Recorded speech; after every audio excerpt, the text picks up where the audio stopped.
बाबरी मस्जिद इन्हदाम मामले में आज एक अहम दिन है। सीबीआई के खुसूसी अदालत ने आज मुलजिमों को तलब किया है। सीआरपीसी 313 के तहत तमाम मुलजिमों के बयान दर्ज होंगे। इस केस में लाल कृष्ण आडवाणी, मुरली मनोहर जोशी, कल्याण सिंह समेत 32 मुलजिमीन हैं। लखनऊ में सीबीआई की खुसूसी अदालत में कार्रवाई चल रही है। कल इस्तिगासा फरीक ने अपनी गवाही पूरी कर ली।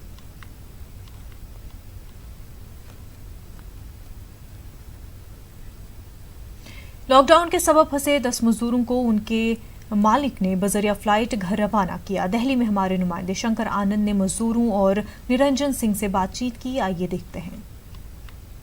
एयरपोर्ट पर हूं जहां से कुछ लोगों की सपनों की उड़ान उड़ने वाली है और इस वक्त मैं आपको दिखाना चाहूँगा ये तकरीबन 10 लोग हैं जो आप देख सकते हैं। ये बिहार मूल के रहने वाले हैं और यहाँ पर मजदूरी करने के लिए अक्सर यहाँ पर राजधानी दिल्ली और इस इलाके में आते हैं। तो यहाँ पर अब जो है ये पहली बार ये फ्लाइट से बिहार जाने वाले हैं। बिहार की अगर बात करें, मजदूरों की अगर बात करें, तो जिस तरह से लॉकडाउन में देखने को मिला कि यहाँ पर मजदूर जो है किस कदर, यहाँ कोई साइकिल से जा रहा है बिहार, तो कोई उत्तर प्रदेश जा रहा है पैदल। तो जिस तरह से लॉकडाउन में हालात बने वो देखने वाली बात थी, काफ़ी दयनीय स्थिति थी।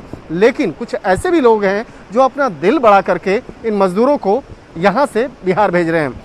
आपसे परिचय जानना चाहेंगे, किस तरह से आप तो किसान हैं, लेकिन इनके बारे में किस तरह से आप किसानी करवाते हैं, किस तरह से ये बिहार से आपके पास आते हैं, इसके बारे में बताइए। मैं पप्पन सिंह गहलोत का छोटा भाई निरंजन सिंह। हम मशरूम की खेती करते हैं। ये हमारे पास अगस्त में आते हैं। ये 48 से 50 लोग हमारे पास में आते हैं बिहार से। लॉकडाउन हो गया 25 को, फिर क्या करते, हमने सोचा मगर चलो भाई रुक जाओ, खुल जाएगा फिर भेज देंगे आपको।